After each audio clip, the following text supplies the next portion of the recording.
dangerous Botch gets heat online. 2 top NXT stars suddenly move to the main roster. My review of Monday Netflix Raw. And more. I'm Ollie Davis, and this is the WrestleTalk News. Support WrestleTalk! In 1996, almost 3 decades before John Cena turned heel to form the biggest heel faction ever with The Rock and Travis Scott, for one night, WCW upended the industry with the formation of the NWO. There, Hulk Hogan and Eric Bischoff changed the world of professional wrestling. I know this because they just told me about 20 times in a 2-minute video. With Hogan last individually seen in wrestling getting booed on the Netflix debut of Monday Night Raw for being more racist than blackface Miz, and Hogan and Bischoff last collectively working together on a disastrous run in TNA back in 2010, which somehow made Naughty's TNA worse. I bet you're champing at the bit to hear they're both working together again on what appears to be a new podcast. Both Hogan and Bischoff have posted a 2-minute teaser to their Twitter accounts, shot in the black and white styles of the first NWO promos. They tease they'll be slicing and dicing the world of professional wrestling, which could either be a podcast or a live speaking tour, and that they'll be joined by a mystery third man, who they say has won championships and has brought world-class athletes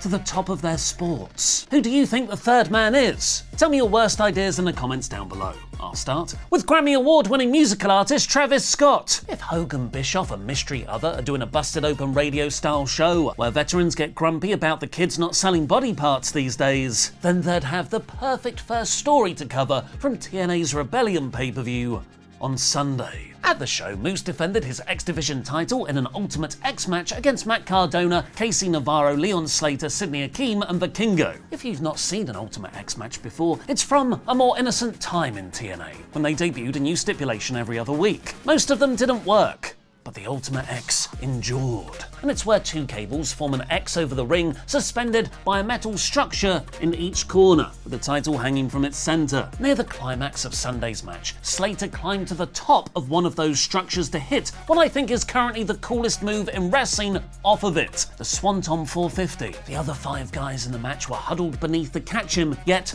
somehow none of them did. Slater went through them like a hot knife through butter and effectively took a front bump from 15 feet in the air. Slater thankfully seemed okay, posing for the crowd and continuing the match afterwards, but many began to criticize those responsible for catching him, particularly the 2 biggest men in the center of the group, Moose and AJ Francis. Francis defended himself on Twitter, posting, "Almost tore my bicep trying to catch him, and I'm the only one anybody got any smoke for. But if I was the guy that moved out the way, y'all would try to end my career. Just like how everyone who's f***ed up a dive since me gets a pass. Leon Slater himself thanked me." You can see in the footage that both Moose and AJ immediately check on Slater, which AJ confirmed. "Yeah, this was when I made sure he was okay, and his exact words were, 'Yeah, I'm a Hardy boy,' which is such a badass reply, unless he was actually concussed and he thought he was a Hardy boy." Moose, who could be that guy who moved out the way that AJ wrote about in his post, went for a more combative response. "Everyone wants to chime in on their opinions on Leon's dive. Shut the f*** up." But you know it's bad when Ricky Morton, famously nice guy veteran who rarely says anything bad about the new generation, most recently seen taking a pile driver from FTR on last week's Dynamite, posted, "I'm disappointed. Leon gave you his trust and body on the line for an amazing moment and all of you dropped him. Thank God he walked away. In our business, trust is everything, and his trust may never be the same." NXT wrestlers don't get called up to the main roster anymore. They get called sideways to TNA. So congratulations to top NXT stars Julia and Roxanne Perez, who might now be officially part of the Raw roster. Perez has been appearing on the Red brand since the Royal Rumble, and Julia, along with NXT champion Stephanie Vaquer, both made appearances on last week's Raw after Mania. At the time, it was assumed this was just a one-off post-Mania treat, and a way to promote the next night's episode of NXT. But Perez wrestled a match against Rhea Ripley on this week's episode, which ended when Julia again caused a DQ finish. Vaquer also again appeared on Raw, beating Ivy Nile. PW Insider are now reporting that both Perez and Julia are believed to have been permanently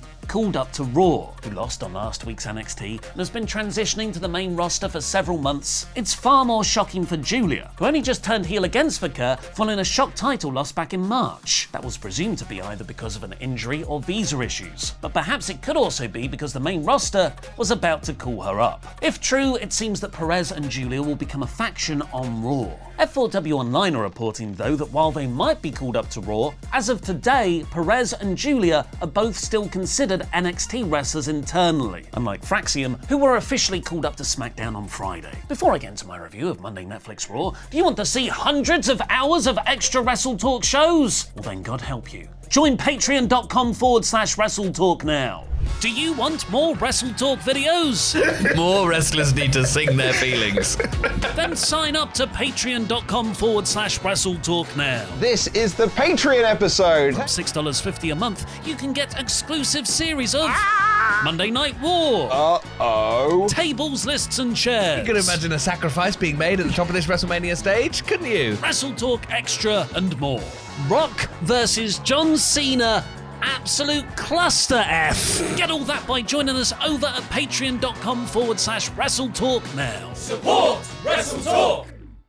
Raw opened with WWE's hottest new babyface faction, Seth Rollins, Paul Heyman and Bron Breakker, to beat those terrible heels CM Punk, Roman Reigns and Sami Zayn. Oh no, wait, no, that's all wrong, isn't it?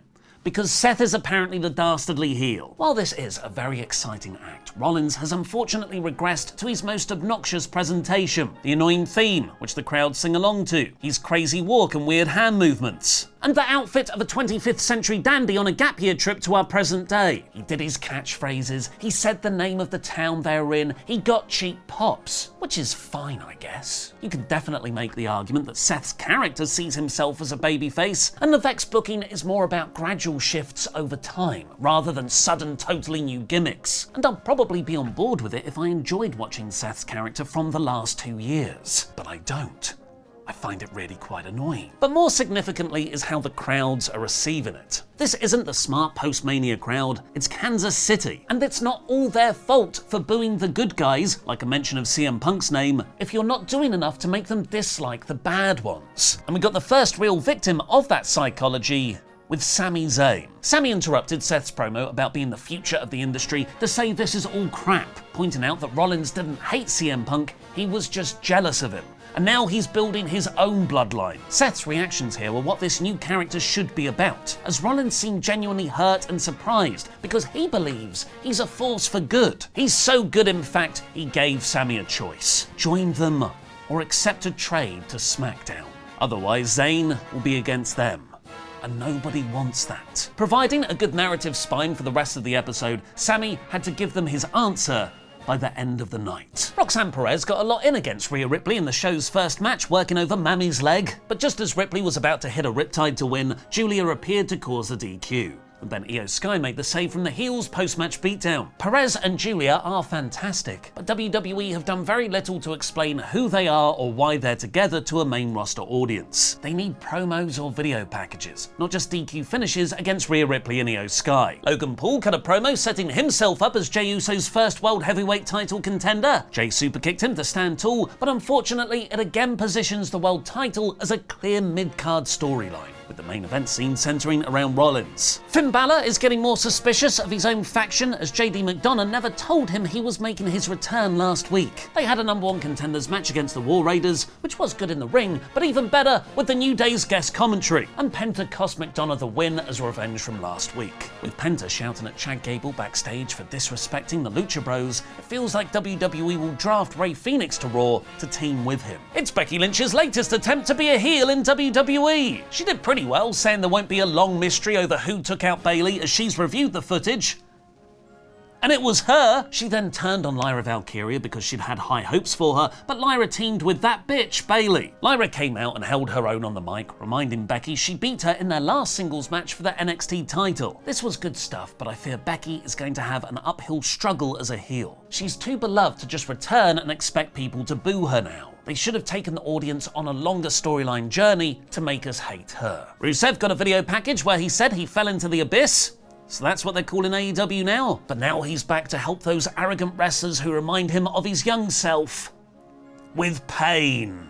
It's very similar to his Redeemer gimmick in AEW, which was brilliant when he was around. I worry he'll just be kept to the lower mid-card though. NXT champion Stephanie Vaquer made a main roster appearance for the second week in a row, getting over how she takes on all challengers, and she gave Ivy Nile probably her best match ever. Nick Aldis, who was filling in for Adam Pearce this week, approved Liv Morgan's time off to shoot a movie, which is ironically a shoot. Dominic Mysterio said he wants time off too, which Aldis denied, explaining when you're champion, your workload doubles. Despite him just approving time off for women's tag team champion Liv Morgan seconds earlier. AJ Styles was there too. It seems like they're setting up him versus Dom for the IC title. While I haven't much cared for Pat McAfee's commentary recently, and I feel like he should be off TV for a month selling Gunther's beatdown of him last week, I thought he cut a hell of a promo here on all the charities he gives money to. And being glib, it was actually really well delivered and mostly self-effacing. He effectively got over that he's a loyal mother effer for Michael Cole and his friends, which was why he saved him from Gunther last week. And Aldis officially booked McAfee versus Gunther for Backlash. Throughout the night, Karrion Kross and Jey Uso had given Sami pep talks backstage, but the biggest one came from Paul Heyman, who said if he went to SmackDown, he wouldn't just avoid Bron Breakker's spear, he'd also get the next title shot following Orton versus Cena. It was a great addition of stakes, which made it mean even more when Sami turned down Seth in the main event segment, saying he won't be manipulated by Rollins, and when he does win a world title, it'll be because he earned it. Seth's face here was fantastic, as he looked both sad and kind of worried as Bron's siren sounded, as he knew what that meant for his friend. Breakker ended up killing Sami with 4 spears in the ensuing match, which the referee ended up calling off. Unfortunately, due to what I explained earlier, the crowd weren't emotionally invested in babyface Sami overcoming heel Breakker, and instead just chanted, "One more time." Seth gave the final stomp to Zayn to close the show. They need to make his character even more despicable if they want this storyline to work on the emotional level they seem to want it to. This week's Raw is 71%. But enough about Monday Night Raw. What about Monday Night War? Click the video on screen now to watch the brand new episode of Luke and I playing My GM mode in WWE 2K25.